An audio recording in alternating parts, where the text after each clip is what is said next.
First of all, I want to thank the chair of the session for this trial by ambush.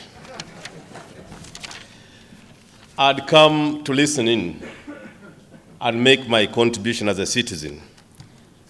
But it is true, you cannot keep the hide. Panelists, allow me take the singular honor to thank Professor Lumumba for that very, very wonderful presentation, if I don't get the chance. Allow me also to thank my longtime colleague, Dr. Nkuba, for giving another intellectual discourse, which Professor Lumumba had welcomed before even you were welcomed to the podium. A discourse, in intellectual discourse, is that we don't disagree. We tend to present a critical mind thesis on a thesis. What Professor Lumumba presented, before I present my, allow me just 3 minutes. What Professor Lumumba presented to me is one of the most enlightening and actual point presentation on the reality of elections in Africa. In Uganda, we are even better off if you read what happens in other African states. The use of money in Uganda, and I saw some data, statistics being paraded here without source. When we were walking in and out, there was at least statistics on the wall. Someone was projecting that NRM used 1 trillion in the last election. DP used 10 billion. FDC, I think, used 34 billion or something. But there was nothing like source at the bottom. I don't know whether it will again be put, but I pray that is actually put so that we know where you get such statistics. The NRM Electoral Commission, which I had from 2015, is crying for resources to make sure we do a better election. So if you think we used that money and you are saying it and putting it to the public forum, please allow us consume or allow our input first. Professor Lumumba, your analogy on the historical context, the African historicity, is up to date. As an historian, I agree with you completely. I also tend to disagree with my brother Nkuba because of his philosophized use of two philosophicals.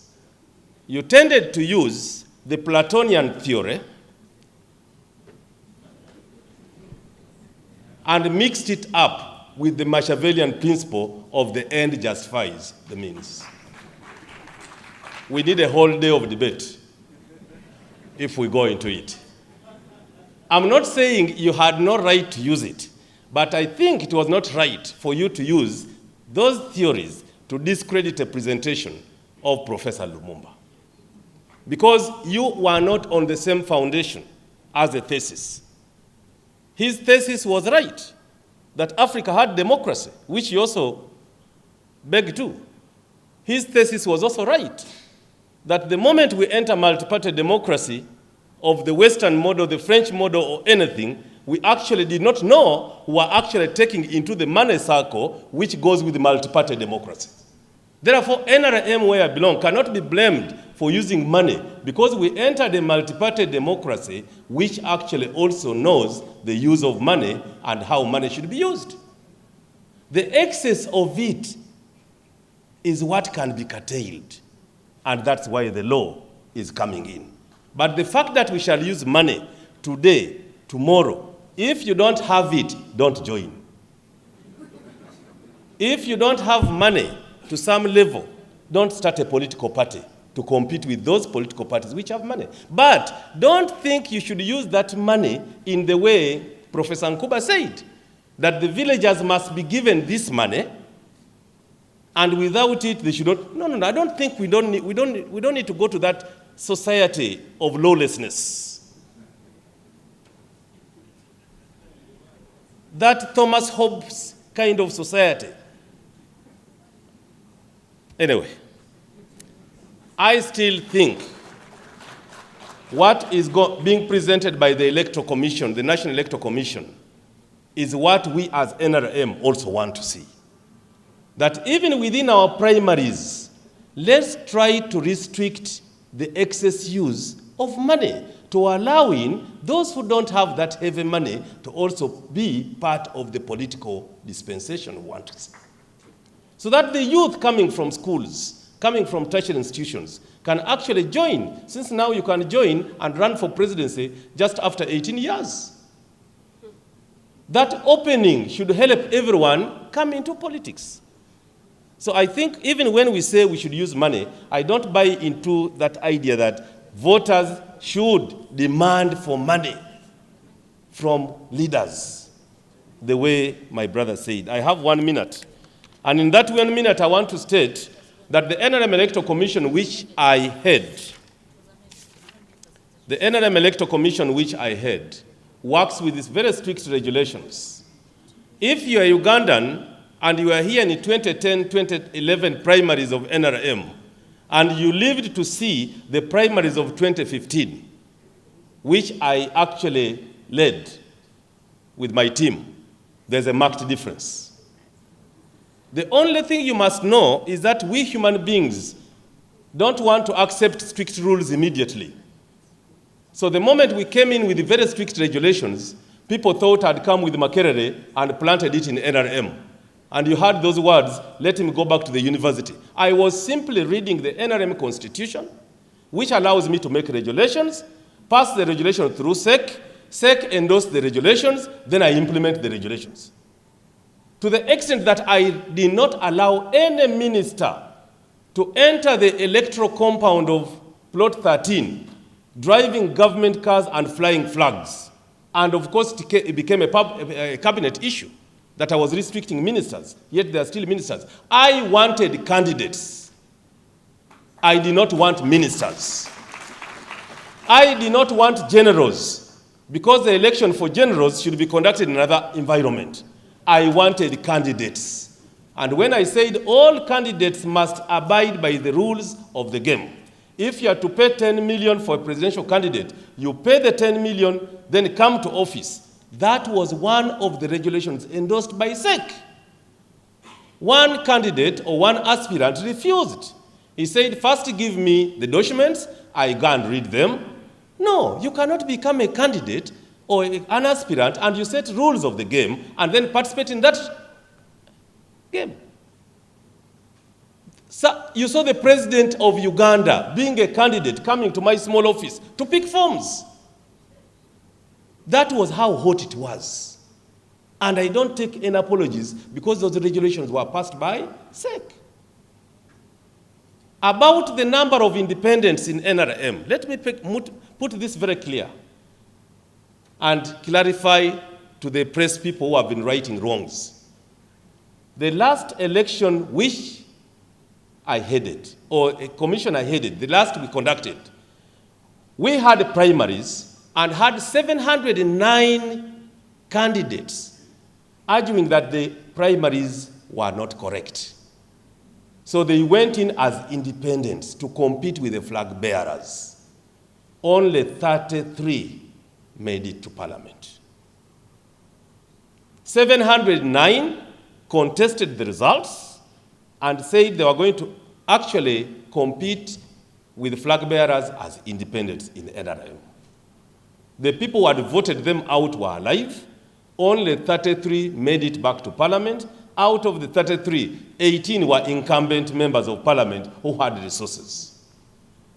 So that correction must be put clear, that no one should say the Tanga Odoi-led commission organized the sham election which brought more independents in parliament on NRM. Independents of NRM leaning are only 33. NRM flag bearers are 308. Which mathematics are you using to say the other elections were sham? I want to be corrected. The heat was there because NRM politicians, some of them were used to impunity. Some of them would be candidates as well as returning officers.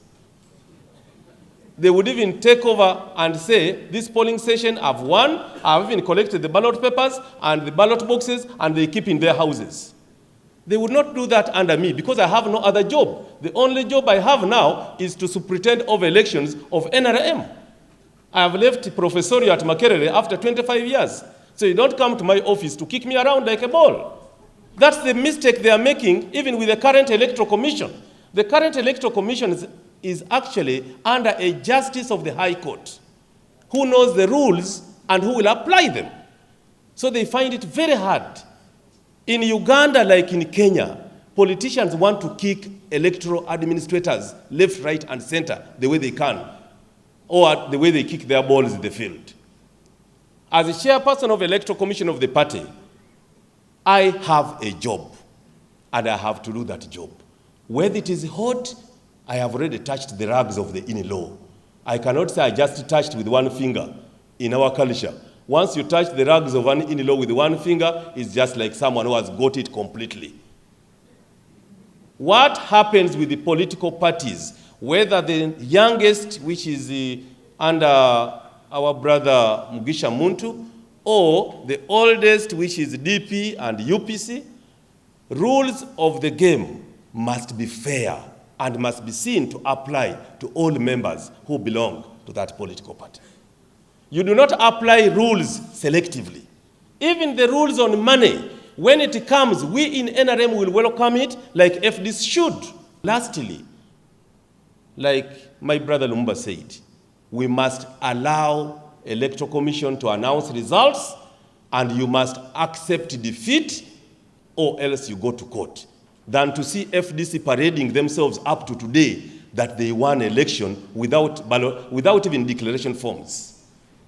How do you say you won the last election and you are still living in that deceit, yet you are preparing for another election?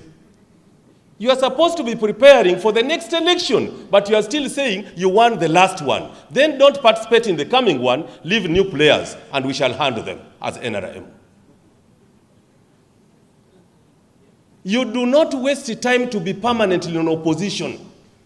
Like Nkuba said, when you see the wind is blowing wrongly, the other side, you join another side. Politics and political parties is not permanent. You can come to NRM. What's the problem? You can join FDC, you can join a new political formation. I'm not campaigning for anybody. I'm only saying what we lack in politics in Uganda and Africa is accepting the outcome. You can't have two people winning an election. One wins, the other goes to court. As Electoral Commission chairman, I had the problem in some constituencies where they wanted me to declare two people as winners. I asked the authority that asked me to do that to put it in writing and even sign. And good enough, the authority was not the chairman of the party. Was just one of those who have now become very big in the party and thinks the party is smaller than them. Once I told him that put it in writing and sign, he chickened out.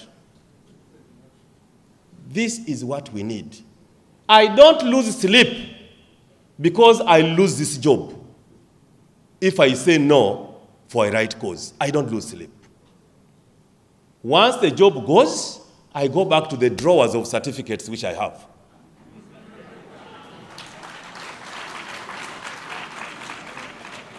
Politics should not be seen the way we are seeing, as careerism.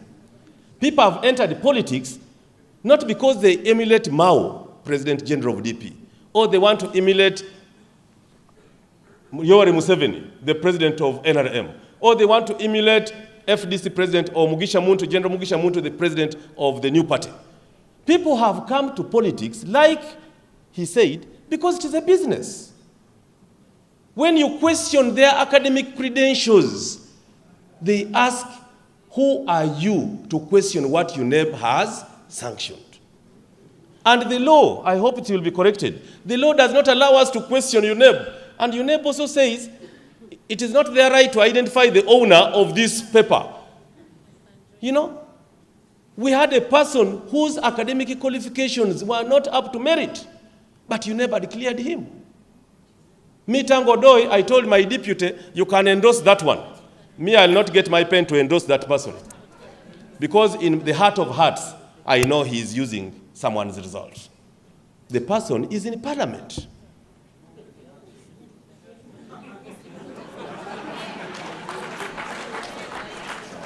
I want to tell you, ladies and gentlemen, being an administrator of an electoral process in a third world country is one of the hills without slopes. If you see the National Electoral Commission saying, please give us the money now so that we do these things early, it is actually supposed to have been, they should have been given yesterday. They have a tall order. Now look at us going into lining up. We are supposed to sensitize the masses so that we know these people, power people are coming, they'll disrupt, but we shall handle them this way. These ones are because they'll all come. They'll all come and we shall handle you. We shall handle you. Be ready to come and be ready to be handled. I want to thank you. I want to thank you. I want to thank for giving me the time. I know my sister Winnie is not happy with me, but I know we come from the same Uganda. One time you'll join us. Thank you very much, ladies and gentlemen. Thank you.